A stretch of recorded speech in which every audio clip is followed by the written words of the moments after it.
사랑하는 여러분, 혹시 이런 순간이 있지 않으신가요? 마음속에서 감정은 폭풍처럼 소리치는데 진리는 아주 작은 목소리로 속삭이는 바로 그 순간 말입니다. 싸움은 여러분의 주변이 아닌 바로 내면 깊은 곳에서 벌어지고 있습니다. 눈물은 이제 그만 포기하라고 말하고 두려움은 어서 도망치라고 소리칩니다. 하지만 그 모든 소음 속에서 하나님께서는 고요히 말씀하십니다. 굳건히 서서 생각하고 나를 신뢰하여라. 오늘 이 이야기가 여러분의 마음에 하나님의 은혜를 전하는 통로가 되기를 바랍니다. 만약 이 말씀이 여러분에게 힘이 된다면 주변에도 나누어 주시고 구독과 좋아요로 저희의 여정에 함께해 주십시오. 여러분의 그 귀한 손길 위에 하나님의 크신 축복이 가득하기를 기도합니다. 현대 사회를 살아가는 우리는 우리가 아는 것보다 느끼는 것에 의해 더 많이 좌우되는 시대를 살고 있습니다. 우리는 소셜미디어를 넘기며 끊임없이 자신을 다른 사람과 비교하고 순간적인 감정에 반응합니다. 벅찬 감정에 휩싸이면 그것이 현실이라고 단정짓고 스스로가 가치 없다고 느끼면 정말 그런 사람인 양 단정해버립니다. 하지만 잠시 멈춰서서 스스로에게 질문해 보십시오. 만약 여러분의 감정이 여러분을 속이고 있다면 어떡하시겠습니까? 만약 인생의 폭풍이 바깥이 아니라 여러분의 마음속에서 휘몰아치고 있는 것이라면 어떻게 하시겠습니까? 성경은 단 한 번도 당신의 감정을 따르라고 말하지 않았습니다. 오히려 잠언 4장 23절은 이렇게 경고합니다. 모든 지킬 만한 것 중에 더욱 내 마음을 지키라. 생명의 근원이 이에서 남이니라. 다른 말로 하면 여러분의 인생은 감정이 아니라 바로 여러분의 생각의 방향으로 흘러가고 있다는 뜻입니다. 여러분이 마음에 무엇을 품도록 허락하는지에 따라 여러분이 누릴 평안과 발휘할 힘, 그리고 성취할 사명이 결정됩니다. 안타깝게도 우리 중 많은 이들은 자신의 생각의 정원을 가꾸는 시간보다 소셜미디어 피드를 관리하는데 더 많은 시간을 씁니다. 우리는 얼굴을 깨끗이 하고 옷을 단정히 입고 집을 청소하면서도 정작 우리의 마음은 어수선하고 상처받기 쉽고 무방비한 상태로 내버려 둡니다. 그리고는 왜 내 삶에는 평안이 없을까 의아해합니다. 왜 이렇게 쉽게 무너지고 왜 사소한 일에 집착하며 왜 쉽게 분노를 터뜨리고 또 왜 이리 빨리 포기하게 되는지 궁금해합니다. 혹시 우리가 우리의 생각보다 감정의 목소리를 더 크게 키우도록 스스로를 훈련시킨 것은 아닐까요? 감정은 결코 우리의 인생을 이끄는 나침반이 되어서는 안 됩니다. 진리만이 우리의 유일한 나침반입니다. 하지만 그 진리는 여러분의 마음이 그것을 사용할 수 있도록 훈련되었을 때 비로소 강력한 무기가 됩니다. 사탄이 우리를 무너뜨리기 위해 반드시 우리의 삶 전체를 파괴할 필요는 없습니다. 그저 우리의 마음을 혼란스럽게 만드는 것만으로도 충분합니다. 사탄이 우리를 계속해서 감정적으로 반응하게 만들 수만 있다면 우리는 영적으로 올바른 대응을 할 수 없게 됩니다.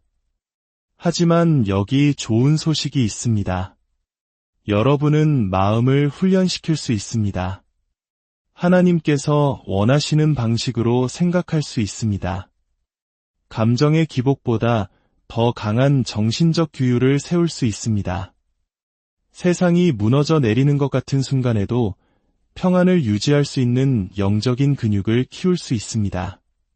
그러기 위해서 가장 먼저 해야 할 일은 변덕스러운 감정을 아이 돌보듯 하는 것을 멈추고 견고한 생각의 체계를 세우기 시작하는 것입니다.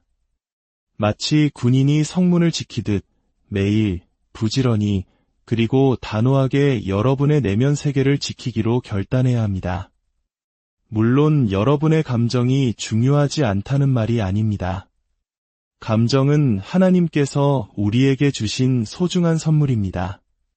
하지만 감정은 우리의 주인이 아니라 소식을 전하는 전령일 뿐입니다. 감정은 무언가 잘못되었다는 신호를 보내는 경고등이지 우리가 무엇을 해야 할지 지시하는 독재자가 아닙니다. 오직 하나님의 진리만이 우리가 가야 할 길을 알려줄 수 있습니다. 그렇기 때문에 우리의 마음이 이끌고 감정이 그 뒤를 따라야 하는 것입니다. 순서가 바뀌어서는 안 됩니다. 이렇게 생각해 보십시오. 만약 여러분이 자동차를 운전하는데 감정이 운전석에 앉아 있다면 그 차는 결국 충돌하고 말 것입니다. 하지만 하나님의 말씀으로 새롭게 된 여러분의 마음이 운전대를 잡고 있다면 감정이 옆에서 아무리 차선을 벗어나라고 유혹해도 여러분은 길을 잃지 않고 굳건히 나아갈 수 있습니다. 이는 여러분이 감정이 아닌 믿음으로 인도받기 때문입니다. 분명히 말씀드립니다. 평안을 원하십니까? 마음을 훈련하십시오. 집중력을 원하십니까? 마음을 훈련하십시오. 삶의 돌파구를 원하십니까? 마음을 훈련하십시오. 하나님께서 이 부분을 대신해 주시지는 않을 것입니다. 그분은 우리에게 필요한 모든 것을 갖춰주시고 인도하시며 힘을 주시지만 우리의 생각의 영역을 강제로 통제하지는 않으십니다. 그 영역은 우리가 스스로 다스려야 할 땅입니다. 모든 여정은 바로 여기서 여러분의 마음 속에서 시작됩니다.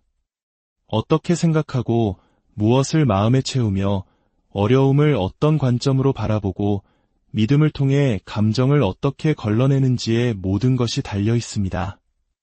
아무리 영적으로 충만한 사람이라도 패배한 마음으로는 결코 승리하는 삶을 살 수 없기 때문입니다. 오늘 저는 여러분에게 도전합니다. 단순히 감동만 받지 마시고 다르게 생각하기를 시작하십시오. 여러분의 마음을 새롭게 하고 마음을 지키며 그리스도께서 주신 권세 안에 굳건히 서서 이렇게 선포하십시오. 나는 더 이상 내 감정의 지배를 받지 않겠다. 나는 새롭게 되고 집중하며 하나님께 순종하고 강건한 생각으로 살아갈 것이다. 세상의 소음을 넘어 하나님의 목적 안에서 살기 위한 유일한 길은 바로 이것이기 때문입니다. 우리는 감정을 찬양하는 세상에 살고 있습니다. 마음이 이끄는 대로 해, 내 느낌을 믿어라고 속삭이는 세상입니다. 하지만 대부분의 사람들이 간과하는 것이 있습니다. 감정은 지극히 변덕스럽다는 사실입니다. 감정은 밀물과 썰물처럼 끊임없이 변하며 두려움, 불안, 과거의 상처에 쉽게 영향을 받습니다. 만약 이런 감정이 여러분 삶의 운전대가 된다면 어떤 일이 벌어질까요? 인생은 제자리를 맴돌고 결국 어딘가에 부딪혀 부서지며 하나님께서 여러분을 위해 설계하신 귀한 삶으로부터 멀어지게 될 것입니다. 솔직히 우리 모두 감정에 휘둘려 이성을 잃었던 순간이 있습니다. 분노의 차막말을 내뱉었거나 두려움 때문에 어리석은 결정을 내렸거나 절망감에 사로잡혀 모든 것을 포기했던 경험 말입니다. 그 순간에는 그것이 옳은 길처럼 느껴졌을지 모르지만 결과는 진실을 말해줍니다. 감정이 항상 틀린 것은 아니지만 감정 그 자체만으로는 결코 지혜로울 수 없습니다. 여러분의 마음이 훈련되지 않고 감정이 여과 없이 표출될 때 여러분의 영적인 여정은 불안정해집니다. 겉으로 보기에는 단순한 기분의 문제처럼 보일지 몰라도 그 뿌리를 파고들면 그것은 생각의 체계, 즉 마인드셋의 문제입니다. 이것이 바로 하나님의 말씀이 감정을 신뢰하라고 말하지 않는 이유입니다. 로마서 12장 2절은 말합니다. 너희는 이 세대를 본받지 말고 오직 마음을 새롭게 함으로 변화를 받아 하나님의 선하시고 기뻐하시고 온전하신 뜻이 무엇인지 분별하도록 하라. 감정이 아니라 마음을 새롭게 하라고 하셨습니다. 진정한 변화는 가슴이 아닌 머리에서 시작됩니다. 마음이 방향을 설정하면 감정은 그 뒤를 따르기 때문입니다. 더 나아가 예레미야 17장 9절은 우리에게 경고합니다. 만물보다 거짓되고 심히 부패한 것은 마음이라 누가 능히 이를 알리오마는 이 구절 하나만으로도 우리는 그냥 기분 내키는 대로 해라는 세상의 조언을 경계해야 합니다. 새롭게 되지 않은 마음은 신뢰할 수 없는 인도자이며 관리되지 않는 감정은 우리를 속이고 파괴할 수도 있습니다. 감정이 삶을 이끌도록 내버려 두는 것은 여러분의 미래를 변덕스럽고 불안정한 무언가에 맡기는 것과 같습니다. 생각해 보십시오. 사소한 의견 다툼이 매번 감정적인 폭발로 이어진다면 건강한 관계를 쌓을 수 있겠습니까? 작은 불편함이 생길 때마다 공황과 의심에 빠진다면 부와 인내, 영적 성장을 이룰 수 있겠습니까? 불가능합니다. 감정은 건설하지 못합니다. 감정은 그저 반응할 뿐입니다. 진실에 기반하여 결정을 내리는 것은 오직 훈련되고 새롭게 되고 단련된 마음입니다. 저는 재능 있는 수많은 사람들이 그들의 감정이 재능이 마련해준 기회를 망가뜨리는 것을 보아왔습니다. 기름 부음받고 잠재력으로 가득했던 신자들이 우울증과 중독에 빠지는 것을 보았습니다. 그들이 약해서가 아니라 감정이 비명을 지를 때 굳건히 버틸 수 있도록 마음을 훈련하지 않았기 때문입니다. 우리가 성장하고 하나님의 부르심을 이루며 목적이 이끄는 삶을 살기 원한다면 우리는 이 문제를 정면으로 마주해야 합니다. 여러분의 감정은 실제하지만 결코 인생에 신뢰할 만한 안내자가 될 수 없습니다. 오해하지 마십시오. 감정은 악한 것이 아닙니다. 하나님께서 주신 우리 영혼의 일부입니다. 예수님께서도 눈물을 흘리셨고 분노하셨으며 겟세마네 동산에서 깊은 슬픔을 느끼셨습니다. 하지만 그 깊은 감정의 소용돌이 속에서도 그분은 진리를 선택하셨습니다. 자신의 감정이 사명을 압도하도록 허락하지 않으셨습니다. 이것이 바로 영적 성숙의 모습입니다. 두려움을 느끼면서도 믿음으로 나아가는 것, 마음의 상처를 느끼면서도 용서와 사랑으로 나아가는 것, 그것이 바로 감정보다 강한 마음의 힘입니다. 결과적으로 우리는 영으로 인도받는 마음과 감정에 이끌리는 육신 사이의 갈등을 인식하는 법을 배워야 합니다. 육신은 안락함을 원하고 영은 성장을 원합니다. 감정은 도피처를 찾고 영은 인내를 요구합니다. 그리고 여러분의 마음은 이 전쟁이 승리 혹은 패배로 결정되는 치열한 전쟁터입니다. 사탄이 단지 여러분의 환경만을 공격하는 것이 아닌 이유가 바로 여기에 있습니다. 그는 여러분의 생각을 공격합니다. 여러분의 생각을 장악할 수만 있다면 감정은 그 뒤를 따를 것이고 여러분의 삶은 송두리째 흔들릴 것이기 때문입니다. 하지만 우리에게는 선택권이 있습니다. 감정적으로 사는 삶을 멈추고 목적을 가지고 의도적으로 사는 삶을 시작할 수 있습니다. 매일 하나님의 말씀으로 마음을 새롭게 하여 평안이 우리의 기본값이 되고 명료함이 우리의 자세가 되도록 할 수 있습니다. 하나님은 우리가 모든 감정의 파도에 흔들리고 모든 폭풍에 요동치는 것을 원치 않으십니다. 그분은 우리가 진리에 깊이 뿌리내려 견고하고 지혜로우며 집중하기를 원하십니다. 감정이 아닌 하나님의 계시에 의해 인도받는 사람이 되기를 원하십니다. 오늘 잠시 멈춰 스스로에게 물어보십시오. 나는 감정으로 생각해왔는가? 아니면 마음으로 생각해왔는가? 내가 어떻게 느끼는지를 진실보다 더 중요하게 여겨왔는가? 만약 그렇다면 이제 변화할 준비가 되었는가? 여러분의 마음이 하나님의 말씀과 일치될 때 비로소 여러분의 삶이 하나님의 목적과 일치될 수 있기 때문입니다. 여러분의 오늘이 어제 품었던 생각의 결과물이라면 어떠시겠습니까? 여러분이 내리는 결정의 질, 평안, 성장, 심지어 관계까지도 모두 여러분 마음의 힘에 달려 있다면 말입니다. 얼마나 감정적인지, 얼마나 재능이 있는지가 아니라 여러분의 마음이 얼마나 훈련되었는지의 말입니다. 기름 부음을 받고도 불안정할 수 있습니다. 지적이면서도 충동적일 수 있습니다. 하지만 여러분의 마음이 진리의 닻을 내릴 때 여러분은 단순히 살아남는 것을 넘어 이끌고 성장하며 승리하게 됩니다. 삶은 때때로 우리의 감정이 논리를 압도하는 상황으로 우리를 몰아넣습니다. 예상치 못한 진단을 받거나 믿었던 사람에게 배신을 당하거나 경제적으로 어려워질 때 우리의 심장은 공포에 떨고 신경은 모든 것을 놓아버리고 싶어하며 입에서는 거친 말이 튀어나오려 합니다. 바로 그 순간 우리를 지탱해주는 것은 우리의 학력이나 경험이 아닙니다. 바로 우리의 마음 상태입니다. 훈련되었거나 아니면 감정에 점령당하거나 둘 중 하나입니다. 디모데후서 1장 7절은 분명히 말합니다.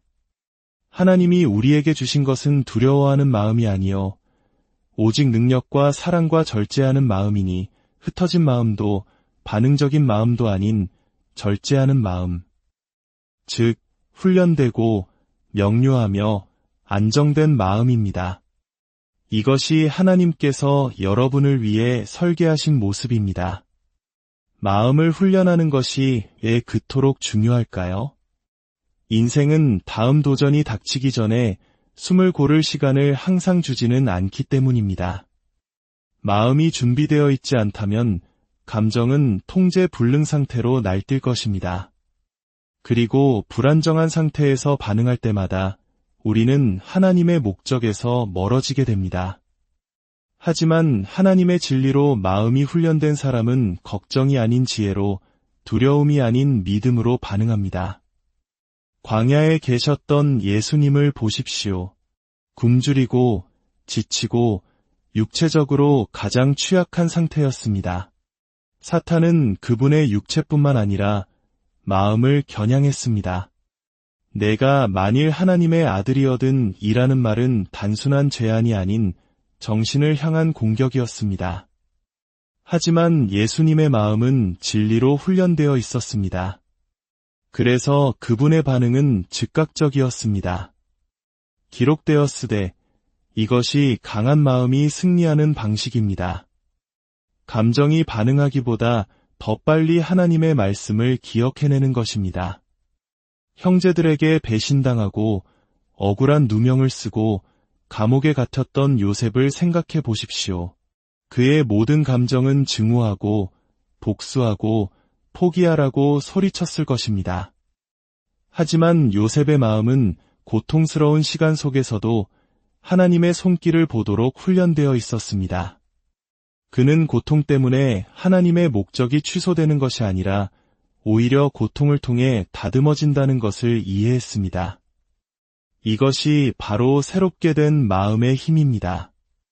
수많은 한국인들이 역사 속에서 겪었던 깊은 한과 억울함을 요셉은 믿음으로 승화시킨 것입니다. 혹은 다니엘을 보십시오. 그의 정체성을 지우고 신념을 타협하도록 설계된 이국 땅에서 성경은 다니엘이 뜻을 정하여 자기를 더럽히지 아니하리라고 기록합니다. 그 뜻은 감정에서 나온 것이 아닙니다. 그것은 결단에서 나왔습니다. 그리고 그 결단은 압박이 오기 전에 그의 마음이 이미 굳건히 세워져 있었기에 가능했습니다. 이들의 삶에서 공통점은 행운이 아니었습니다. 그것은 정신적 준비, 영적 명료함, 그리고 훈련이었습니다. 그리고 저는 여러분에게도 그런 명료함이 주어졌다는 것을 알려드리고 싶습니다. 여러분은 더 이상 두려움, 낙심, 기분 변화에 이리저리 흔들리며 살지 않아도 됩니다. 생각이 멈추지 않아 잠 못 이루는 밤을 보내지 않아도 됩니다. 하나님은 여러분에게 마음을 훈련할 힘을 주셨습니다. 그렇게 할 때 모든 것이 변합니다. 반응하기 전에 생각하기 시작합니다. 걱정 대신 지혜로 응답합니다.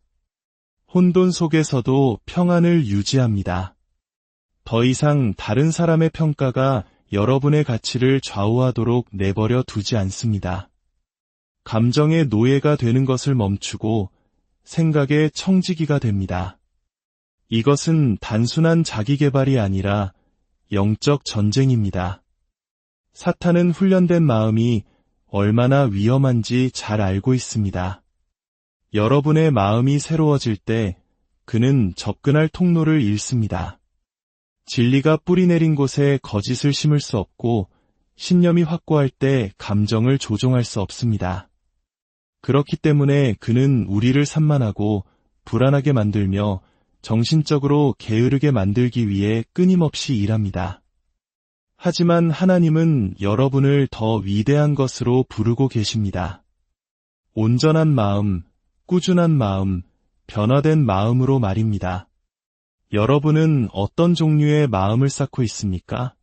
진리로 빚어진 마음입니까? 아니면 감정적 혼돈에 지배당하는 마음입니까? 여러분의 미래, 평안, 그리고 소명은 모두 그것에 달려 있습니다. 솔직히 말해, 감정은 강력합니다.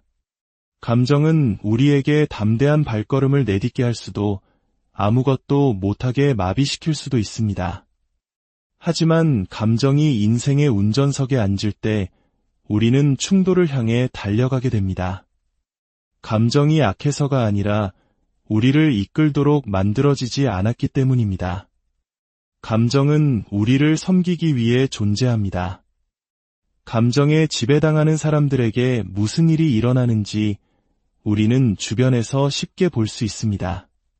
순간의 상처로 결혼 생활을 등지는 배우자, 분노로 모든 관계를 불태우고 후회 속에 사는 사람, 낙심에 빠져 자신의 비전이 충분치 않다고 확신하고 포기하는 몽상가. 이 모든 것은 충동적인 결정, 잠 못 들게 하는 불안, 하나님이 주신 것들로부터 멀어지는 모습으로 나타납니다. 감정이 끝났다고 속삭였기 때문입니다. 그러나 감정은 변합니다. 오늘 감당할 수 없을 것 같던 감정이 다음 주에는 아무것도 아닐 수 있습니다. 절망적으로 보이던 상황이 사실은 새로운 기회의 문일 수도 있습니다. 하지만 마음이 진리에 고정되어 있지 않으면 감정은 우리를 계속 불안정하게 만듭니다. 야고보서 1장 6절에서 8절은 말합니다. 의심하는 자는 마치 바람에 밀려 요동하는 바다 물결 같으니 두 마음을 품어 모든 일에 정함이 없는 자로다. 그 불안정함은 기분뿐만 아니라 운명까지도 망가뜨립니다. 감정에 이끌리면 무언가를 꾸준히 쌓아갈 수 없습니다. 시작했다가 중간에 그만두고 한순간 사랑했다가 다음 순간 원망합니다.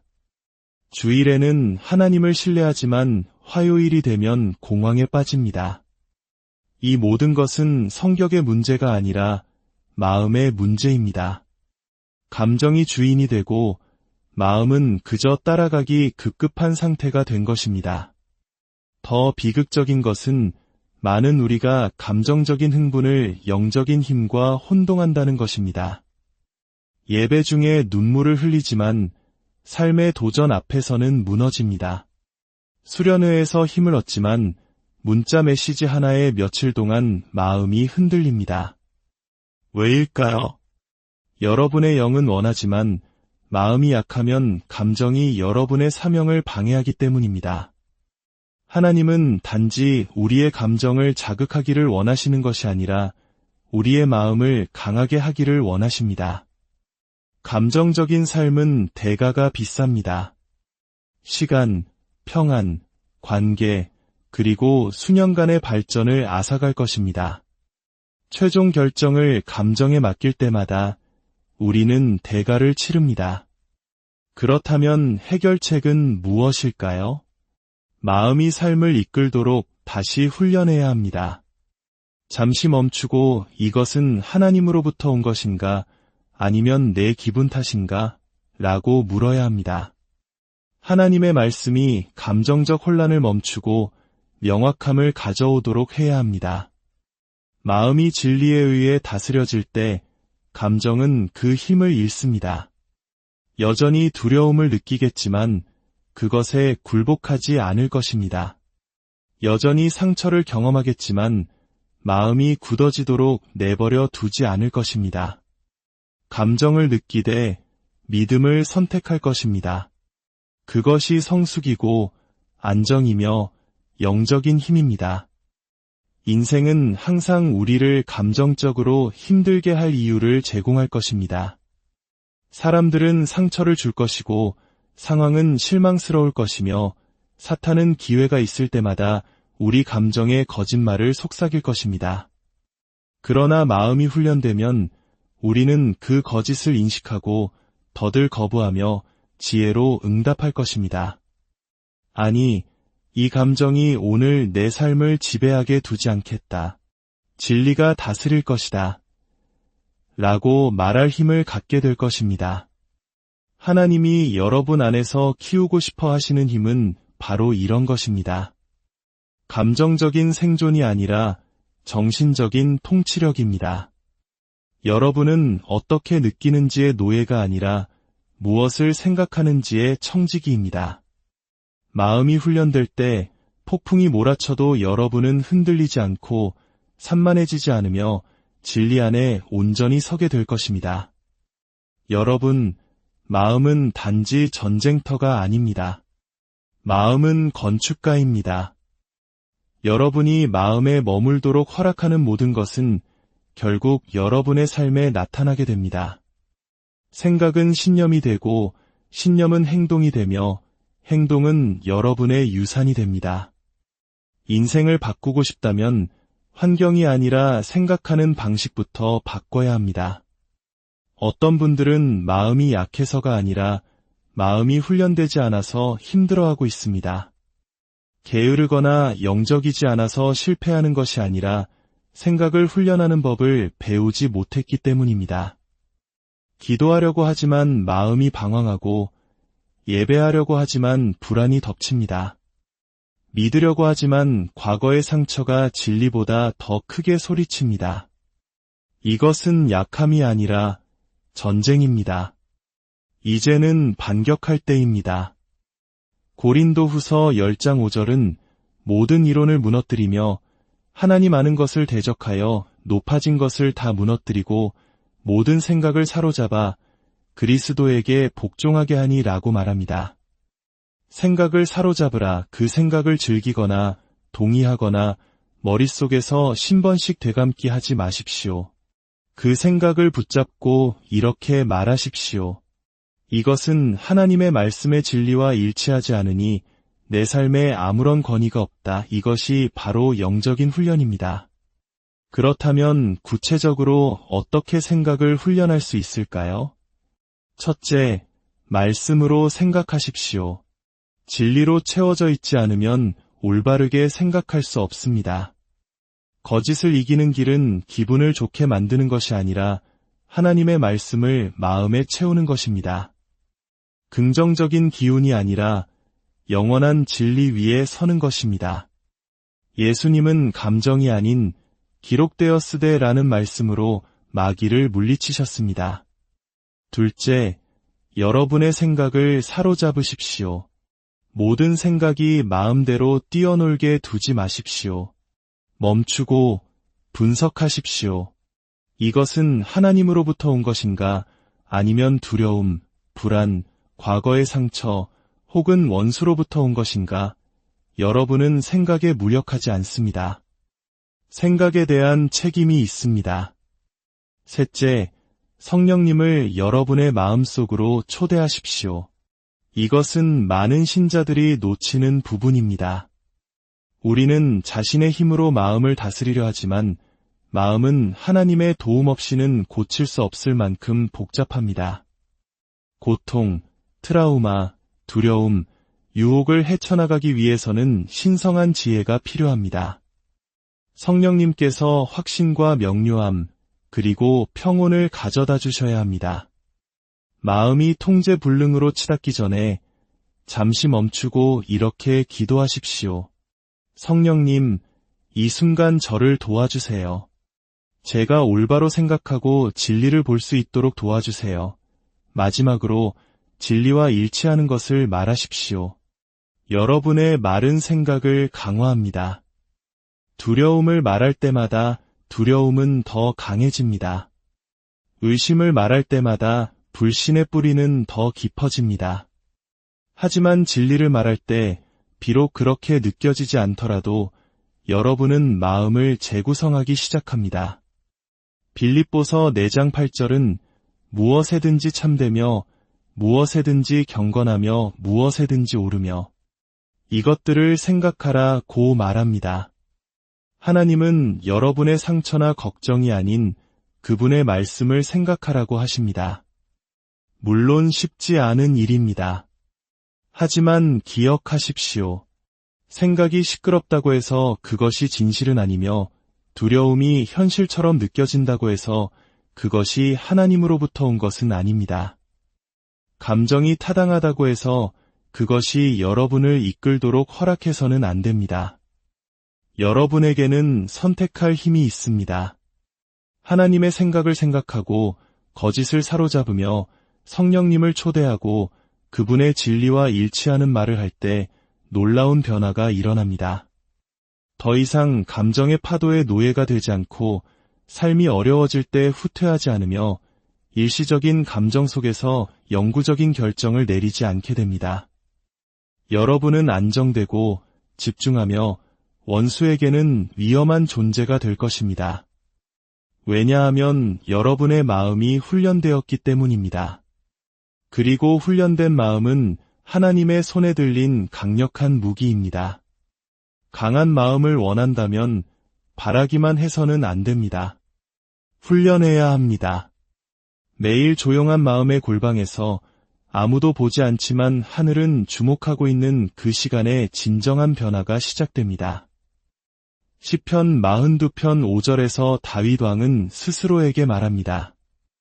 내 영혼아 내가 어찌하여 낙심하며 어찌하여 내 속에서 불안해하는가.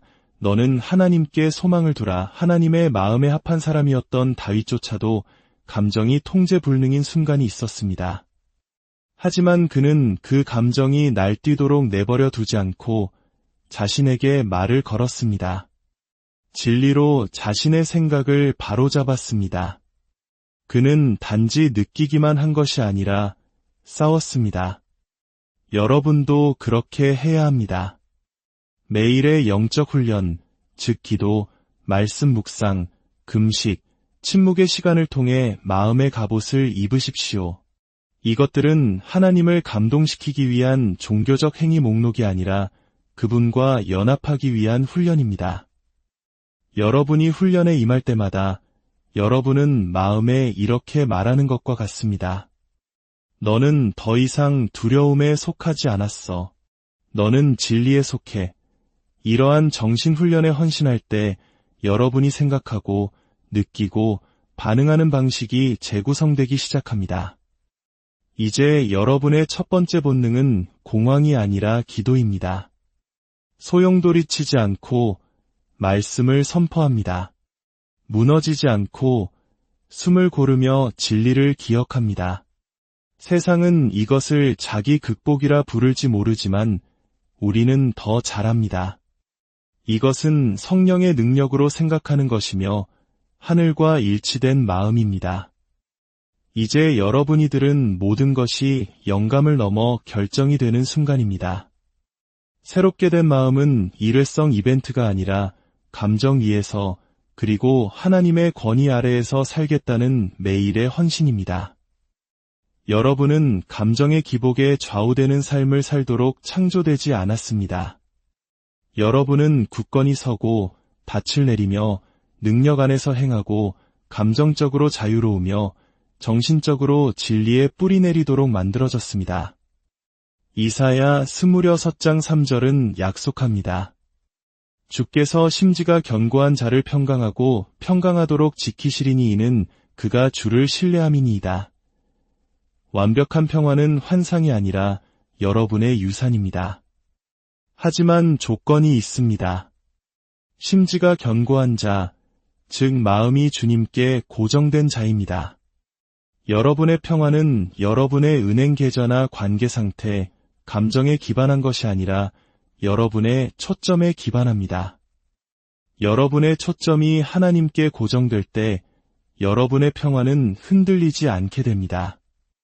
이제 남은 질문은 이것입니다. 들은 것을 적용하시겠습니까? 감정적 자유는 소망이 아닌 훈련에서 오고, 정신적 안정은 희망이 아닌 의도적인 생각에서 오며, 영적 성장은 흥분이 아닌 꾸준함에서 옵니다. 이제 여러분은 무장되었습니다. 압박감에 무너지지 않아도 되고, 공황이나 우울 속으로 후퇴하지 않아도 됩니다. 더 이상 자신의 가치를 의심하거나 과거의 실패를 되새김질할 필요가 없습니다. 여러분은 진리 안에서 걸을 수 있습니다. 생각을 다스릴 수 있습니다. 여러분은 여러분의 감정이나 두려움, 과거가 아닙니다. 여러분은 발전 중인 새로운 마음이며 혼돈의 세상 속에서 안정된 힘입니다. 여러분의 삶이 달린 것처럼 마음을 지키십시오. 모든 생각을 걸러내고 모든 반응을 훈련하며 영혼을 먹이십시오. 진리를 묵상하고 거짓을 거부하십시오. 그리고 힘이 약해질 때 이것을 기억하십시오. 하나님은 결코 이 길을 혼자 가라고 하지 않으셨습니다.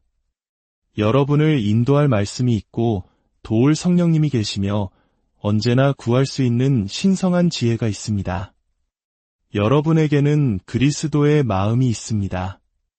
그것은 여러분이 승리하는 생각을 할 수 있는 능력이 있다는 뜻입니다. 오늘 하루를 마칠 때 이것이 여러분의 선언이 되게 하십시오. 나는 선한 싸움을 싸우고 나의 달려갈 길을 마치고 믿음을 지켰다. 여러분의 생각의 체계가 성숙함을 반영하게 하고 훈련이 헌신을 반영하게 하며 생각하는 삶이 여러분을 감정적 혼돈 속에 살도록 설계하지 않으신 하나님의 능력을 반영하게 하십시오. 이 순간부터 결단하십시오. 나는 이렇게 생각할 것이다. 나는 훈련으로 생각할 것이다. 나는 명료함으로 생각할 것이다. 나는 성령으로 생각할 것이다. 나는 이미 마음의 전투에서 승리한 자처럼 생각할 것이다. 나는 감정보다 강하고 진리의 닻을 내리며 평화로 가득 찬 하나님의 자녀처럼 생각할 것이다. 사랑하는 여러분의 삶 가운데 하나님의 완전한 평강인을 함께 하시기를 간절히. 사랑하는 여러분, 혹시 이런 순간이 있지 않으신가요? 마음속에서 감정은 폭풍처럼 소리치는데 진리는 아주 작은 목소리로 속삭이는 바로 그 순간 말입니다. 싸움은 여러분의 주변이 아닌 바로 내면 깊은 곳에서 벌어지고 있습니다. 눈물은 이제 그만 포기하라고 말하고 두려움은 어서 도망치라고 소리칩니다. 하지만 그 모든 소음 속에서 하나님께서는 고요히 말씀하십니다. 굳건히 서서 생각하고 나를 신뢰하여라. 오늘 이 이야기가 여러분의 마음에 하나님의 은혜를 전하는 통로가 되기를 바랍니다. 만약 이 말씀이 여러분에게 힘이 된다면 주변에도 나누어 주시고 구독과 좋아요로 저희의 여정에 함께해 주십시오. 여러분의 그 귀한 손길 위에 하나님의 크신 축복이 가득하기를 기도합니다. 현대 사회를 살아가는 우리는 우리가 아는 것보다 느끼는 것에 의해 더 많이 좌우되는 시대를 살고 있습니다. 우리는 소셜미디어를 넘기며 끊임없이 자신을 다른 사람과 비교하고 순간적인 감정에 반응합니다. 벅찬 감정에 휩싸이면 그것이 현실이라고 단정짓고 스스로가 가치 없다고 느끼면 정말 그런 사람인 양 단정해버립니다. 하지만 잠시 멈춰서서 스스로에게 질문해 보십시오. 만약 여러분의 감정이 여러분을 속이고 있다면 어떡하시겠습니까? 만약 인생의 폭풍이 바깥이 아니라 여러분의 마음속에서 휘몰아치고 있는 것이라면 어떻게 하시겠습니까? 성경은 단 한 번도 당신의 감정을 따르라고 말하지 않았습니다. 오히려 잠언 4장 23절은 이렇게 경고합니다. 모든 지킬 만한 것 중에 더욱 내 마음을 지키라 생명의 근원이 이에서 남이니라. 다른 말로 하면 여러분의 인생은 감정이 아니라 바로 여러분의 생각의 방향으로 흘러가고 있다는 뜻입니다. 여러분이 마음에 무엇을 품도록 허락하는지에 따라 여러분이 누릴 평안과 발휘할 힘, 그리고 성취할 사명이 결정됩니다. 안타깝게도 우리 중 많은 이들은 자신의 생각의 정원을 가꾸는 시간보다 소셜미디어 피드를 관리하는데 더 많은 시간을 씁니다. 우리는 얼굴을 깨끗이 하고 옷을 단정히 입고 집을 청소하면서도 정작 우리의 마음은 어수선하고 상처받기 쉽고 무방비한 상태로 내버려 둡니다. 그리고는 왜 내 삶에는 평안이 없을까 의아해합니다. 왜 이렇게 쉽게 무너지고 왜 사소한 일에 집착하며 왜 쉽게 분노를 터뜨리고 또 왜 이리 빨리 포기하게 되는지 궁금해합니다. 혹시 우리가 우리의 생각보다 감정의 목소리를 더 크게 키우도록 스스로를 훈련시킨 것은 아닐까요? 감정은 결코 우리의 인생을 이끄는 나침반이 되어서는 안 됩니다. 진리만이 우리의 유일한 나침반입니다. 하지만 그 진리는 여러분의 마음이 그것을 사용할 수 있도록 훈련되었을 때 비로소 강력한 무기가 됩니다. 사탄이 우리를 무너뜨리기 위해 반드시 우리의 삶 전체를 파괴할 필요는 없습니다. 그저 우리의 마음을 혼란스럽게 만드는 것만으로도 충분합니다. 사탄이 우리를 계속해서 감정적으로 반응하게 만들 수만 있다면 우리는 영적으로 올바른 대응을 할 수 없게 됩니다. 하지만 여기 좋은 소식이 있습니다. 여러분은 마음을 훈련시킬 수 있습니다. 하나님께서 원하시는 방식으로 생각할 수 있습니다. 감정의 기복보다 더 강한 정신적 규율을 세울 수 있습니다. 세상이 무너져 내리는 것 같은 순간에도 평안을 유지할 수 있는 영적인 근육을 키울 수 있습니다. 그러기 위해서 가장 먼저 해야 할 일은 변덕스러운 감정을 아이 돌보듯 하는 것을 멈추고 견고한 생각의 체계를 세우기 시작하는 것입니다.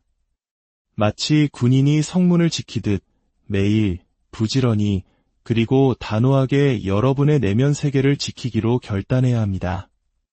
물론 여러분의 감정이 중요하지 않다는 말이 아닙니다. 감정은 하나님께서 우리에게 주신 소중한 선물입니다. 하지만 감정은 우리의 주인이 아니라 소식을 전하는 전령일 뿐입니다. 감정은 무언가 잘못되었다는 신호를 보내는 경고등이지 우리가 무엇을 해야 할지 지시하는 독재자가 아닙니다. 오직 하나님의 진리만이 우리가 가야 할 길을 알려줄 수 있습니다. 그렇기 때문에 우리의 마음이 이끌고 감정이 그 뒤를 따라야 하는 것입니다. 순서가 바뀌어서는 안 됩니다. 이렇게 생각해 보십시오. 만약 여러분이 자동차를 운전하는데 감정이 운전석에 앉아 있다면 그 차는 결국 충돌하고 말 것입니다. 하지만 하나님의 말씀으로 새롭게 된 여러분의 마음이 운전대를 잡고 있다면 감정이 옆에서 아무리 차선을 벗어나라고 유혹해도 여러분은 길을 잃지 않고 굳건히 나아갈 수 있습니다. 이는 여러분이 감정이 아닌 믿음으로 인도받기 때문입니다. 분명히 말씀드립니다. 평안을 원하십니까? 마음을 훈련하십시오. 집중력을 원하십니까? 마음을 훈련하십시오.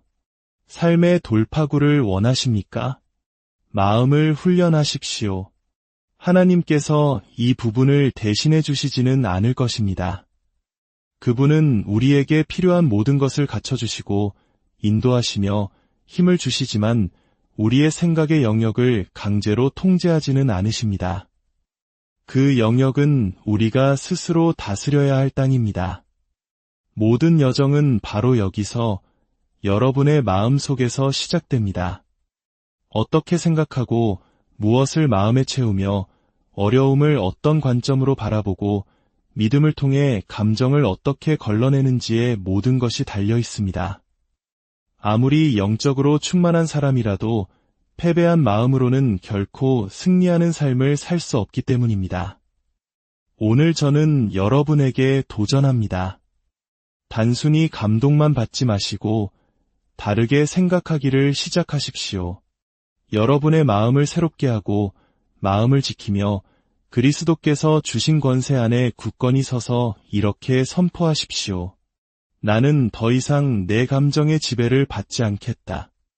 나는 새롭게 되고 집중하며 하나님께 순종하고 강건한 생각으로 살아갈 것이다. 세상의 소음을 넘어 하나님의 목적 안에서 살기 위한 유일한 길은 바로 이것이기 때문입니다. 우리는 감정을 찬양하는 세상에 살고 있습니다. 마음이 이끄는 대로 해, 내 느낌을 믿어라고 속삭이는 세상입니다. 하지만 대부분의 사람들이 간과하는 것이 있습니다. 감정은 지극히 변덕스럽다는 사실입니다. 감정은 밀물과 썰물처럼 끊임없이 변하며 두려움, 불안, 과거의 상처에 쉽게 영향을 받습니다. 만약 이런 감정이 여러분 삶의 운전대가 된다면 어떤 일이 벌어질까요? 인생은 제자리를 맴돌고 결국 어딘가에 부딪혀 부서지며 하나님께서 여러분을 위해 설계하신 귀한 삶으로부터 멀어지게 될 것입니다. 솔직히 우리 모두 감정에 휘둘려 이성을 잃었던 순간이 있습니다. 분노에 참악말을 내뱉었거나 두려움 때문에 어리석은 결정을 내렸거나 절망감에 사로잡혀 모든 것을 포기했던 경험 말입니다. 그 순간에는 그것이 옳은 길처럼 느껴졌을지 모르지만 결과는 진실을 말해줍니다. 감정이 항상 틀린 것은 아니지만 감정 그 자체만으로는 결코 지혜로울 수 없습니다. 여러분의 마음이 훈련되지 않고 감정이 여과 없이 표출될 때 여러분의 영적인 여정은 불안정해집니다. 겉으로 보기에는 단순한 기분의 문제처럼 보일지 몰라도 그 뿌리를 파고들면 그것은 생각의 체계, 즉 마인드셋의 문제입니다. 이것이 바로 하나님의 말씀이 감정을 신뢰하라고 말하지 않는 이유입니다. 로마서 12장 2절은 말합니다. 너희는 이 세대를 본받지 말고 오직 마음을 새롭게 함으로 변화를 받아 하나님의 선하시고 기뻐하시고 온전하신 뜻이 무엇인지 분별하도록 하라. 감정이 아니라 마음을 새롭게 하라고 하셨습니다. 진정한 변화는 가슴이 아닌 머리에서 시작됩니다. 마음이 방향을 설정하면 감정은 그 뒤를 따르기 때문입니다. 더 나아가 예레미야 17장 9절은 우리에게 경고합니다. 만물보다 거짓되고 심히 부패한 것은 마음이라 누가 능히 이를 알리오마는. 이 구절 하나만으로도 우리는 그냥 기분 내키는 대로 해라는 세상의 조언을 경계해야 합니다. 새롭게 되지 않은 마음은 신뢰할 수 없는 인도자이며 관리되지 않는 감정은 우리를 속이고 파괴할 수도 있습니다. 감정이 삶을 이끌도록 내버려 두는 것은 여러분의 미래를 변덕스럽고 불안정한 무언가에 맡기는 것과 같습니다.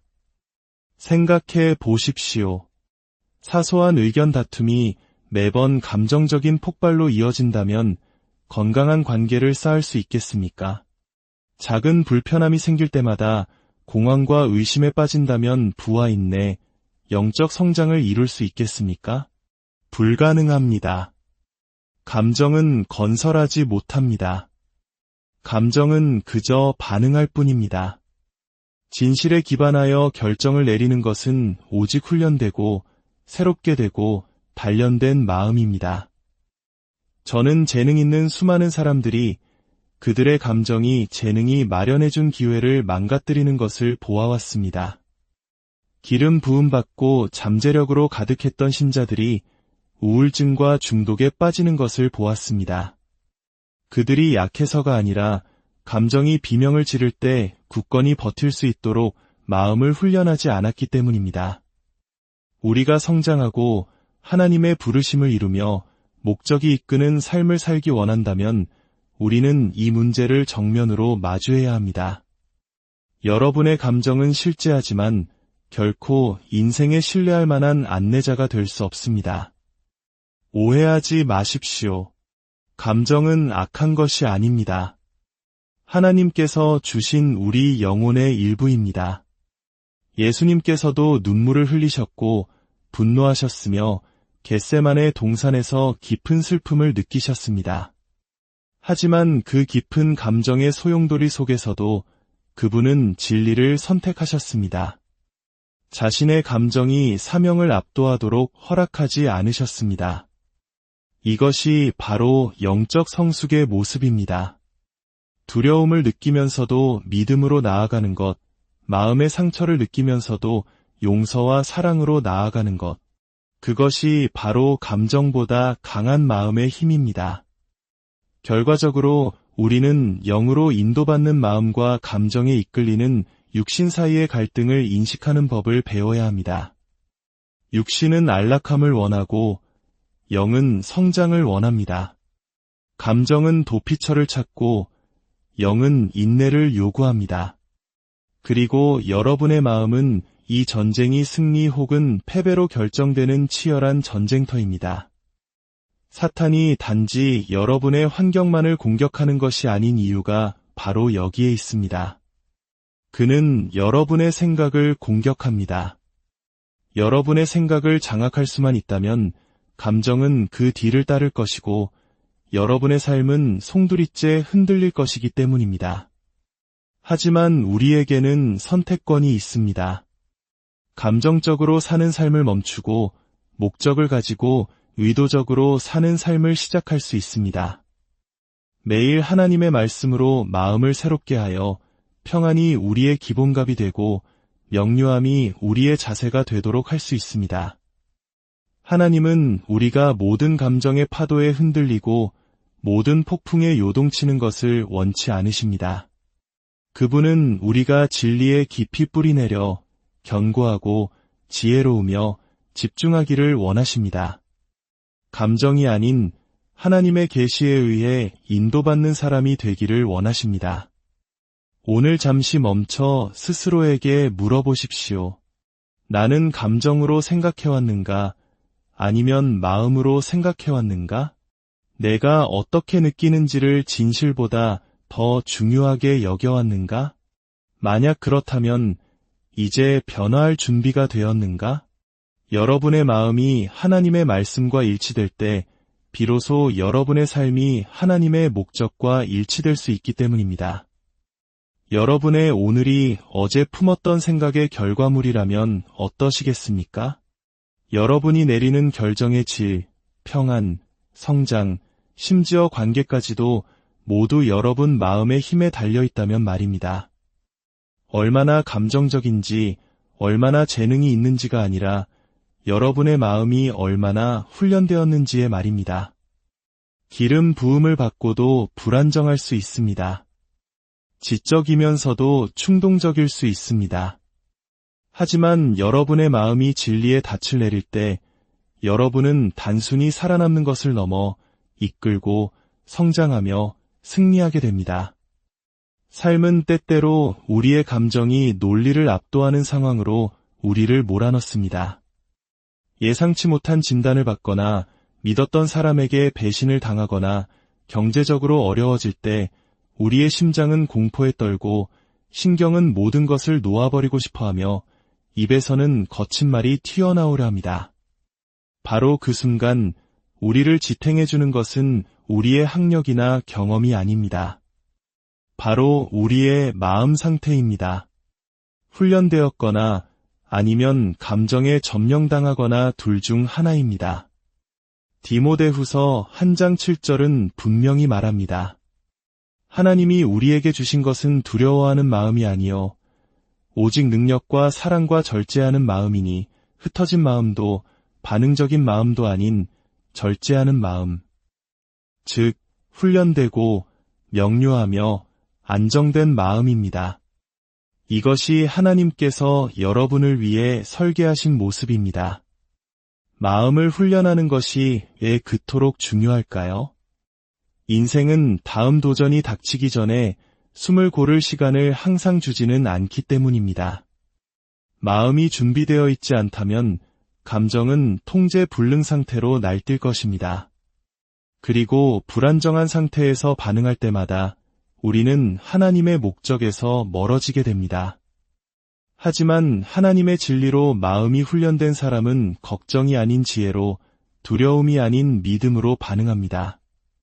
광야에 계셨던 예수님을 보십시오. 굶주리고 지치고 육체적으로 가장 취약한 상태였습니다. 사탄은 그분의 육체뿐만 아니라 마음을 겨냥했습니다. 내가 만일 하나님의 아들이어든 이라는 말은 단순한 제안이 아닌 정신을 향한 공격이었습니다. 하지만 예수님의 마음은 진리로 훈련되어 있었습니다. 그래서 그분의 반응은 즉각적이었습니다. 기록되었으되 이것이 강한 마음이 승리하는 방식입니다. 감정이 반응하기보다 더 빨리 하나님의 말씀을 기억해내는 것입니다. 형제들에게 배신당하고 억울한 누명을 쓰고 감옥에 갇혔던 요셉을 생각해 보십시오. 그의 모든 감정은 증오하고 복수하고 포기하라고 소리쳤을 것입니다. 하지만 요셉의 마음은 고통스러운 시간 속에서도 하나님의 손길을 보도록 훈련되어 있었습니다. 그는 고통 때문에 하나님의 목적이 취소되는 것이 아니라 오히려 고통을 통해 다듬어진다는 것을 이해했습니다.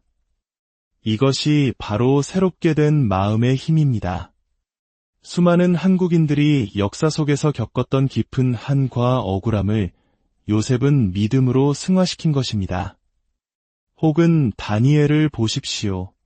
그의 정체성을 지우고 신념을 타협하도록 설계된 이국 땅에서 성경은 다니엘이 뜻을 정하여 자기를 더럽히지 아니하리라고 기록합니다. 그 뜻은 감정에서 나온 것이 아닙니다. 그것은 결단에서 나왔습니다. 그리고 그 결단은 압박이 오기 전에 그의 마음이 이미 굳건히 세워져 있었기에 가능했습니다. 이들의 삶에서 공통점은 행운이 아니었습니다. 그것은 정신적 준비, 영적 명료함, 그리고 훈련이었습니다. 그리고 저는 여러분에게도 그런 명료함이 주어졌다는 것을 알려드리고 싶습니다. 여러분은 더 이상 두려움, 낙심, 기분 변화에 이리저리 흔들리며 살지 않아도 됩니다. 생각이 멈추지 않아 잠 못 이루는 밤을 보내지 않아도 됩니다. 하나님은 여러분에게 마음을 훈련할 힘을 주셨습니다. 그렇게 할 때 모든 것이 변합니다. 반응하기 전에 생각하기 시작합니다. 걱정 대신 지혜로 응답합니다. 혼돈 속에서도 평안을 유지합니다. 더 이상 다른 사람의 평가가 여러분의 가치를 좌우하도록 내버려 두지 않습니다. 감정의 노예가 되는 것을 멈추고 생각의 청지기가 됩니다. 이것은 단순한 자기개발이 아니라 영적 전쟁입니다.